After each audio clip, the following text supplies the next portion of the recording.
बिस्मिल्लाहिर्रहमानिर्रहीम। अस्सलाम वालेकुम अज़ीज़ तलबा, उम्मीद करता हूँ आप सब खैरियत से हैं। जैसा कि आप सब लोग जानते हैं कि ऑक्सफ़ोर्ड ग्रुप ऑफ कॉलेजेस अपनी ऑनलाइन क्लासेस का आगाज़ काफ़ी अरसा से कर चुका हुआ है। तो हम लोग आपके DAE मैकेनिकल थर्ड ईयर का subject applied thermodynamics MECH 323 study कर रहे हैं। इसका हमने चैप्टर नंबर 3 स्टार्ट किया था। चैप्टर नंबर 3 में जो कि है थर्मोडाइनामिक प्रोसेस एंड साइकिल्स। तो साइकिल्स हम लोग आज के लेक्चर में बाकायदा आगाज़ करेंगे। तो साइकिल से पहले, जैसा कि मैं पिछले लेक्चर्स में भी आपको बता चुका हूं कि जो साइकिल है वो एक से ज़्यादा थर्मोडाइनामिक प्रोसेसेस का मजमूआ होता है। तो हमने इससे पहले थर्मोडाइनामिक प्रोसेस को 1 बाय 1 स्टडी किया, जिनमें हमने constant volume process, constant pressure process, constant temperature process, adiabatic process, polytropic process, इन सब प्रोसेस को स्टडी हम लोग कर चुके हैं। तो हम इनके बिटवीन रिलेशनशिप्स को फाइंड कर चुके हैं कि किस प्रोसेस में हीट क्या होगी, किस प्रोसेस का वर्क डन क्या होगा, किस प्रोसेस में हमारी इंटरनल एनर्जी कितनी चेंज होगी, चेंज इन एंथैल्पी क्या होगी। तो मैं आज के लेक्चर का बाकायदा आगाज़ करने से पहले आपको अपने ऑफिशियल यूट्यूब चैनल ऑक्सफोर्डियन पर वेलकम करता हूं और आपसे रिक्वेस्ट करता हूं कि जिस स्टूडेंट ने अभी तक इसे सब्सक्राइब नहीं किया वो जल्दी से सब्सक्राइब कर लें और बेल आइकन पर क्लिक करें ताकि हमारी आने वाले मज़ीद लेक्चर्स आप तक जल्द से जल्द पहुंचते रहें। तो स्टूडेंट, थर्मोडाइनमिक साइकिल्स हम स्टडी करेंगे, इसकी बेसिक्स को। इसके बाद हम 1 बाय 1 थर्मोडाइनमिक साइकिल्स के फार्मूला प्रूव करेंगे। तो सबसे पहले हमें पता होना चाहिए थर्मोडाइनमिक साइकिल होता क्या है। तो थर्मोडाइनमिक साइकिल जो है वो हमारा थर्मोडाइनामिक प्रोसेसेस का एक सीरीज में मजमूआ होता है। ठीक है, thermodynamic combination of thermodynamic processes आप बोल लेते हैं कि थर्मोडाइनामिक साइकिल हमारे पास दो या दो से ज़्यादा, ठीक है, थर्मोडाइनामिक साइकिल हमारे पास दो से ज़्यादा थर्मोडाइनामिक प्रोसेसेस का मजमूआ होता है, जिसमें जब आखिरी साइकिल मुकम्मल होता है तो उस दौरान हमारा जो प्रोसेस हो रहे होते हैं, जब सारे प्रोसेस मुकम्मल होते हैं, फाइनल प्रोसेस, जब ये हमारा प्रोसेस 1 से 2 एक प्रोसेस है, 2 से 3 दूसरा प्रोसेस है, 3 से 4 तीसरा प्रोसेस है, 4 से 1 हमारे पास चौथा प्रोसेस है। तो कहता है जब आखिरी प्रोसेस मुकम्मल होता है तो हमारी जो स्टेट है, हमारा जो ये सिस्टम है वो इब्तदाई हालत में आ जाता है।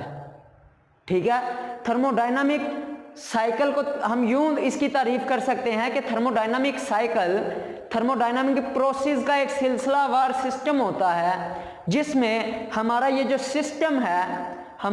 सिस्टम है आखिरी प्रोसेस जब मुकम्मल होता है तो सिस्टम इब्तदाई हालत में, इनिशियल स्टेट में आ जाता है। ठीक है, तो ये जो प्रोसेस होते हैं हमारे, ये चारों मिलकर एक कर्व बनाते हैं। देखें, ये प्रोसेस हम PV डायग्राम से शो कर रहे हैं। PV डायग्राम क्या, इसके प्रेशर और वॉल्यूम के रिलेशनशिप को शो करती है। तो PV डायग्राम हमें क्या बताती है, इसका प्रेशर और वॉल्यूम का रिलेशनशिप एक कर्व की सूरत में। ठीक है, कर्व के अंदर का जो एरिया होता है, एरिया अंडर द कर्व, ये जिसे मैंने ब्लू लाइन से शो किया है, ये तो हमारे पास कहलाता है इसका वर्क डन। ठीक है, कि कितना काम ये करेगा। अब थर्मोडाइनमिक साइकिल्स को हम लोग किस तरह क्लासिफाई कर सकते हैं, इनकी देखें क्लासिफिकेशंस ऑफ साइकिल्स, कि हम इनकी दर्जाबंदी किस तरह कर सकते हैं, इनको कितने इकसाम में हम लोग किस तरह डिवाइड करते हैं। तो उन्हें हम लोग स्टडी करते हैं according to type of power. कहता है पावर की किस्म के हिसाब से हम थर्मोडाइनमिक साइकिल्स को दो इकसाम में तकसीम करते हैं, पावर साइकिल्स, रेफ्रिजरेशन साइकिल्स। तो स्टूडेंट, पावर साइकिल्स हमारे वो साइकिल होते हैं जो पावर पैदा करने के लिए इस्तेमाल किए जाते हैं, जिनमें हम लोग इंजन्स या प्राइम मूवर्स इंजन या प्राइम मूवर्स जिन साइकिल पर काम करते हैं उन्हें हम लोग पावर साइकिल्स कहते हैं। रेफ्रिजरेशन साइकिल्स वो होते हैं जो ठंडक प्रोवाइड करने के लिए इस्तेमाल किए जाते हैं।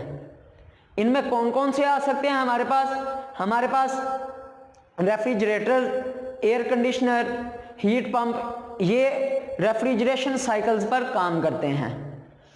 फर्दर हम लोग देखते हैं according to phase of working fluid, working fluid के फेज के लिहाज से थर्मोडायनामिक साइकिल्स को हम लोग मजीद दो इकसाम में तकसीम करते हैं, gas cycle, vapour cycle. Gas cycle क्या होता है स्टूडेंट? गैस साइकिल थर्मोडायनामिक के एक ऐसा थर्मोडायनामिक साइकिल है जिसमें हमारा फाइनल इनिशियल स्टेट से फाइनल स्टेट तक वर्किंग फ्लूइड गैस की फॉर्म में होता है। ठीक है, मुकम्मल साइकिल होने तक वर्किंग फ्लूइड गैस की फॉर्म में होगा।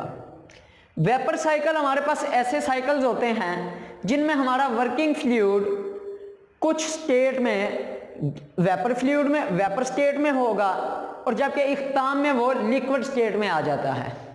ठीक है, अब thermodynamic cycle according to end position कि उसकी इख्तिताम में जो हालत है उसके लिहाज से हम लोग थर्मोडायनामिक साइकिल्स को मजीद दो इकसाम में तकसीम करते हैं, close cycle, open cycle. Close cycle student हमारे क्या होते हैं? क्लोज साइकिल हमारे वो होते हैं जिनमें हमारा वर्किंग फ्लूइड चेंज नहीं होता। एक साइकिल इनिशियल स्टेट से फाइनल स्टेट तक आया, उसका जो वर्किंग फ्लूइड है वो ही यूज होगा दूसरी स्टेज के लिए, दूसरे हमारे साइकिल के लिए। तो ऐसा साइकिल जिसमें वर्किंग फ्लूइड साइकिल के इख्तिताम पर चेंज नहीं होता उसको हम क्या कहते हैं? Close cycle. ओपन साइकिल क्या होगा कि ऐसा साइकिल जिसमें हमारा साइकिल के इख्तिताम पर वर्किंग फ्लूइड तब्दील वो खारिज हो जाता है और नया साइकिल स्टार्ट करने के लिए हमें वर्किंग फ्लूइड नया इस्तेमाल करना पड़ता है, वो ओपन साइकिल कहलाते हैं। फिर हम लोग क्लासीफाई करते हैं थर्मोडायनामिक साइकिल को according to type of heat supply, कि हम हीट किस तरह से सप्लाई कर रहे हैं। तो इस लिहाज से हम थर्मोडायनामिक साइकिल को मजीद दो इकसाम में कन्वर्ट करते हैं, internal combustion engine cycle, external combustion engine cycle. अब आईसी इंजन, ईसी इंजन क्या होते हैं? Internal combustion engine. तो ये ऐसे साइकिल होते हैं जिनमें कंबस्शन का अमल, फ्यूल के जलने का अमल सिलेंडर के अंदर होता है। उन्हें हम लोग क्या करते हैं? उन्हें क्या करते हैं? Internal combustion engine cycles. अब ये कौन से साइकिल होते हैं? हमारी जो ऑटोमोबाइल इंडस्ट्रीज में इंजन्स इस्तेमाल हो रहे हैं वो इस साइकिल पर काम करते हैं, internal combustion engine cycle. External combustion engine cycle क्या होंगे? ऐसे थर्मोडायनामिक साइकिल्स या ऐसे इंजन जिनमें फ्यूल की कंबस्शन यानी फ्यूल के जलने का अमल सिलेंडर के बाहर होता है, एक्सटर्नल कंबस्शन इंजन कहलाते हैं। फिर हम लोग थर्मोडायनामिक्स साइकिल्स को मजीद क्लासीफाई करते हैं अकॉर्डिंग टू इग्निशन सिस्टम, कि उसको इग्नाइट हम लोग किस तरह करते हैं। तो उसकी मजीद दो इकसाम है, spark ignition cycle, compression ignition cycle. अब स्पार्क इग्निशन और कंप्रेशन इग्निशन क्या होती है? स्पार्क इग्निशन में हम लोग फ्यूल को जलाने के लिए, इग्नाइट करने के लिए एक्सटर्नल सोर्स इस्तेमाल करते हैं। ठीक है, वो कौन सा होगा? वो हमारे पास स्पार्क प्लग होगा। हम फ्यूल को जलाने के लिए स्पार्क प्लग का इस्तेमाल करते हैं, तो वो कौन सा साइकिल होगा? Spark ignition cycle. ठीक है, जब हम कंप्रेशन इग्निशन साइकिल में क्या होता है? स्पार्क प्लग की जगह फ्यूल इंजेक्टर इस्तेमाल होते हैं। इसमें होता क्या है? ड्यू टू कंप्रेशन की वजह से हम लोग फ्यूल का दर्जा हरारत बढ़ाकर उसको कंबस्शन का अमल करते हैं, इग्निशन प्रोवाइड करते हैं। तो वो कौन से होंगे? Compression ignition cycle. अब जो हमारे पेट्रोल इंजन होते हैं वो स्पार्क इग्निशन साइकिल पर काम करते हैं, जो डीजल इंजन होते हैं वो हमारे कंप्रेशन इग्निशन साइकिल पर काम करते हैं। ठीक है, फिर हमारे पास आते हैं, हम थर्मोडायनामिक साइकिल को क्लासीफाई करते हैं अकॉर्डिंग टू स्ट्रोक्स, स्ट्रोक के लिहाज से। अब स्ट्रोक के लिहाज से दो तरह के साइकिल होते हैं, 2 stroke cycles, 4 stroke cycles. 2 stroke cycles कौन से होते हैं? ऐसे थर्मोडायनामिक साइकिल जिसमें एक मुकम्मल वर्किंग साइकिल मुकम्मल करने के लिए क्रैंक शाफ्ट का एक चक्कर और पिस्टन की 2 स्ट्रोक होती हैं।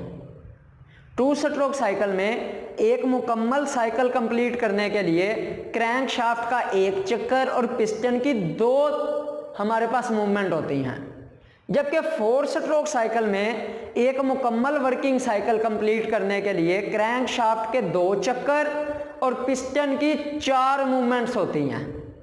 ठीक है, ये तो हो गया 2 स्ट्रोक साइकिल और 4 स्ट्रोक साइकिल। अब हम लोग बात करते हैं रिवर्सेबल साइकिल और इरिवर्सेबल साइकिल की।